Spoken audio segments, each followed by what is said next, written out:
عبد الملك بن مروان الخليفة قالوا كان خطيبا مفوها، لكنه كان يلحن كثيرا، يخطئ في الإعراب واللغة، وهذا يعتبر من المعايب. فلما سئل عن ذلك قيل قد أوتيت خطابة فلماذا تلحن وتخطئ في الإعراب واللغة؟ فقال عفى الله عن أبي. قال وما دخل أبيك؟ إنما تكلم عن الكتاب، إذا كنت سوف تنتقص فانتقص المعلم الذي قصر في تعليمك، ما دخل أبيك؟ فقال كنت أذهب إلى الكتاب فمع صاحب من أصحابي، فرجعت يوما وليس هو معي، وأنا صغير أذهب أتعلم في الكتاب. قال فقال لي أبي أين صاحبك؟ فقلت له مات وارتاح من الكتاب.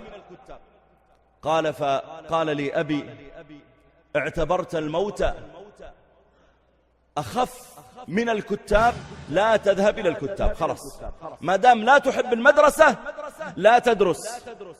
قال فصرت ألعب مع أصحابي وتعلمت اللغة من أفواه الناس فأنا ألحن، فعفى الله عن أبي. كأنه يقول يا ليت أن أبي علم أن عقلي صغير وأني لا أدرك مصلحتي ولا أعرف حاجتي ولا أفكر في مستقبلي، وبالتالي فكر هو بدلي فألزمني بالذهاب إلى الكتاب. يا ليته فعل، لكنه لما أعطاني شهوتي وحقق لي مرادي وسعى فيما أشتهيه أنا، عندها وجدت التقصير منه لما كبرت، فعفى الله عن أبي.